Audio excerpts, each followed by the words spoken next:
After Halloween 5, they made a sixth movie that was released in 1995. It's called Halloween The Curse of Michael Myers. Yes, The Curse of Michael Myers. You have completed the Pink Panther series. Yes, you know why they got that? Because they were looking at the Pink Panther series, looking at the fourth movie, the fifth, and the sixth movie. The fourth one was Return, fifth was Revenge, and sixth was Curse. Really, they usually sound like random Pink Panther titles, but those ones are actually called the. But the Halloween movies are kind of different, and people said that the Halloween 4 and 5 and 6 are actually used to be around with the last scene of Jamie Lee Curtis. Jamie Lee Strode. I gotta start saying Strode. Jamie Strode. There. But a lot of people call it the Foreign trilogies because it has the weird Foreign trilogy. The weird foreign on it. But anyways, this movie doesn't have not just one, but two movies. Yeah, two movies they had. One was called the Producer's Cut. The other one was a theatrical cut. The theatrical cut that a lot of people see in theater. The producer cut was the private movie, something like that. So they finally get to Michael. So anyways, I'm going to talk about both of the movies, the producer's cut and the theatrical cut. Because basically, I saw the producer's cut on YouTube, and it's going to be hard to find it on DVD if it's on if you go look on eBay or something like that. So anyways, let's get started. So the beginning is Jamie Strode is now a teenager. Is now pregnant. She's given birth that someone pregnant her. She's keeping the baby, and Michael Myers is going after her and the baby. So those are the two targets. Good. We all know that Michael Myers wants to. He wants to finish his whole family, finish the job, and just to kill his own family, and that's it. But that's not true.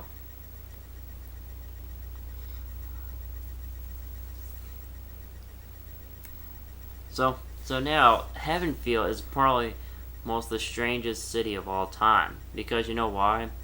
There's actually the house that Laurie was adopted, and Tommy Doyle lives right next door or to that. I'm telling you.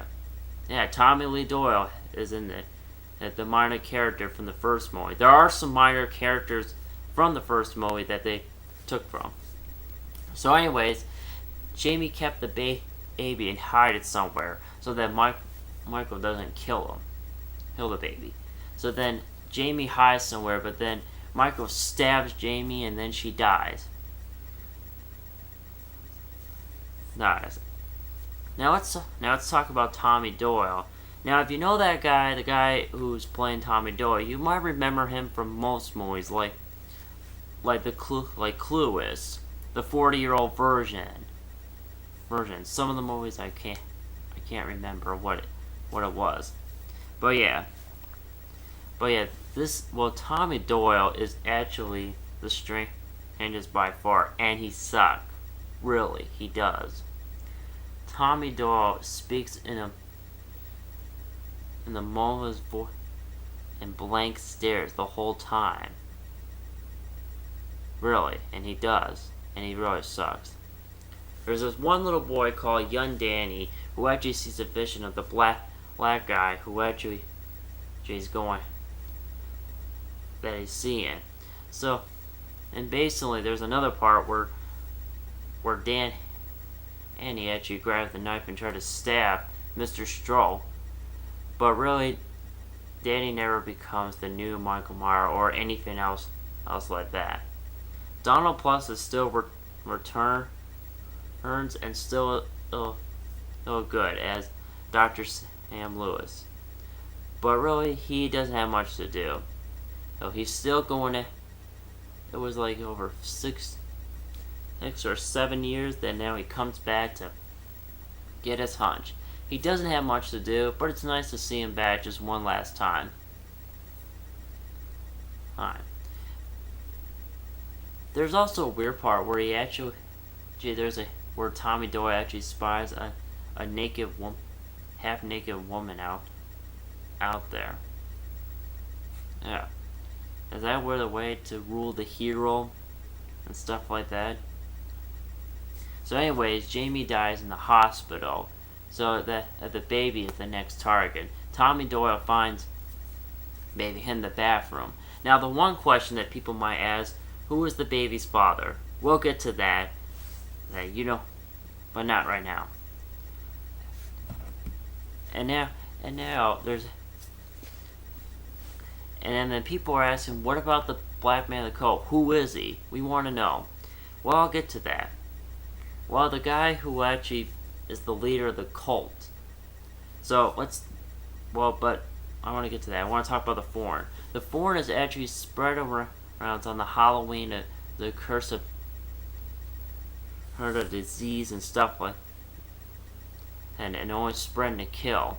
Okay, I get that.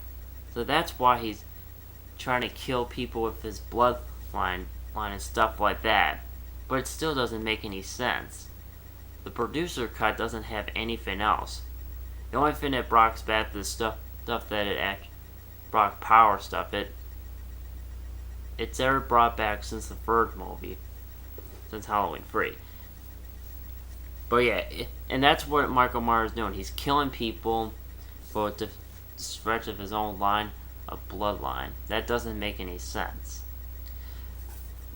Now, let's go back to the first movie. You all know that Michael Myers was always afraid and always killing his own instead of himself.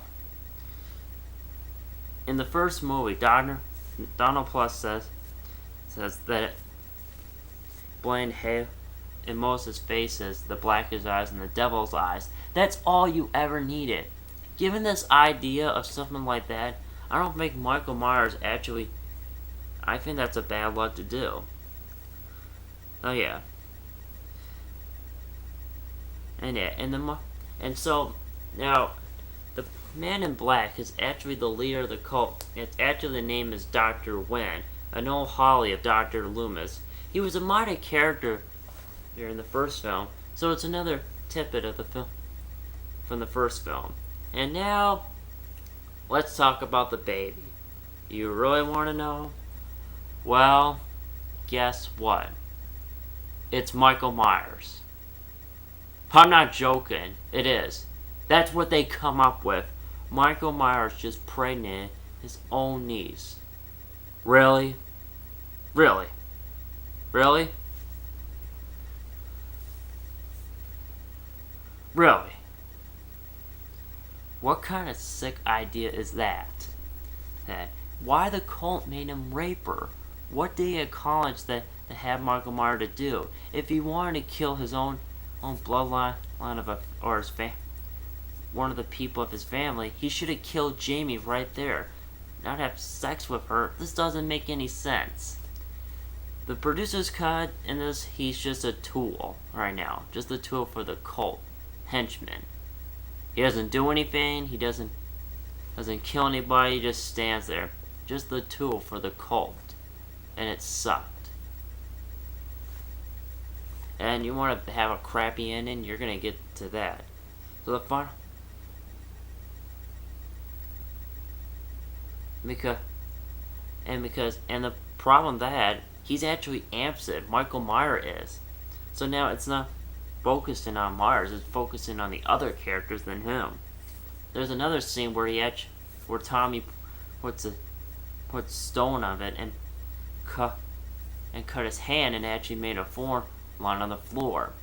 And then when Michael grabs him, Michael Myers, the unstoppable killer, he's been shot, burned from a balcony, been hit by a car, been shot a lot of times, hit by chains, get hit by 2x4, and now stop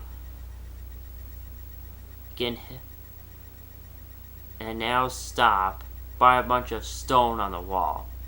Great, that's an awesome ending. And after that, Dr.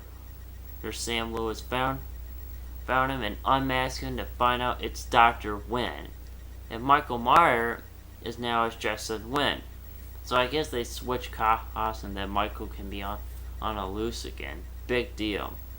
And then when Loomis looked at his arm, he sees the forearm on the arm. And then he starts screaming like a lunatic. Really. I assume that it's actually supposed to be the leader, supposed to be the henchman, to take place as Michael's henchman. Okay. If they really want to give Michael's henchman, then why Loomis? If Wynn was Michael's caretaker for this, why not pass someone younger? I know they wanted to have Hudson for more season, but who wouldn't? But frankly, the man is old. In fact, he passed away right after they finished this movie. Even if he would have been around for another sequel, I don't know how they can actually get this cut off. This movie was so bad and so underrated that it was never, not underrated, but it was never released in theater. They had to shoot new scene, which it didn't really help that much. The producer's cut is actually known as the director's cut, but it's actually known as the theatrical cut. With the producer cut has in other place, and then the theatrical cut is actually making in theater. Makes it a director's cut.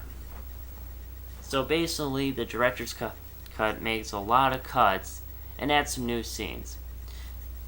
This is a scene where Michael grabs Jamie and stuck him to the pitchfork in the farm, which is far more better than the producer's cut. I get that credit. Then there's another cool part I like was actually the part where Loomis grabbed,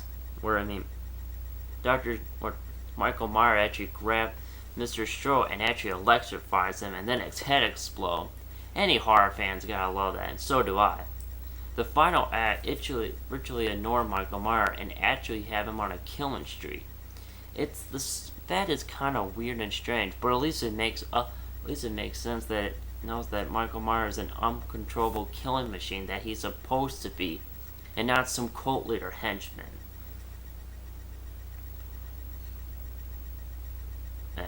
There's another ridiculous ending either. Tommy actually beat Michael Myers with a lead pipe. No kidding.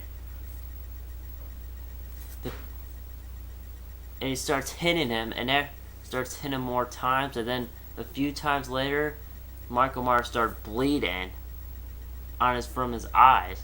Is he bleeding green? If it's supposed to be blood, it's definitely not red. Well, how come people get blood that turns green? Like what they did, they just put makeup on and just put it right over. A lot of people, their blood is red. Tommy's just a smug. Look at that, and you could see that cocky face. After he froze and go, that cocky face right there. This is how it meets its end. Really? Are you kidding me? A left pipe? That's the best they can come up with? Well, Halloween, The Curse of Michael Myers is a big mess. A big old straight crap mess that never should have been released. You don't have to take my word, but basically both of those movies are really bad. Nothing really cool. Nothing really fun. Nothing good. Nothing fun to watch. Or nothing amazing. It's just a pile of crap. Or have a pile of shit on the wall. Or hit on the fan, as I should say. If you want to take the producer's cut and take all the foreign stuff, the producer's cut is your opinion. The producer's cut only shows does Michael, that Jamie's uncle is the baby, is his father. I'm better off with that. But now the theater's cut, the ending of the left pipe is horrible, but at least it makes sense. But at least it's funny. Yeah, it is. It's funny. It makes me want to laugh because that scene, the pipe thing itself, bad. It's funny. I start laughing. Oh my god, I just start cracking up. Oh my god. I was like, oh my god. They're just whacking him with. Yeah, that's actually better than just watching someone just standing a wall and someone then just pulling your hair.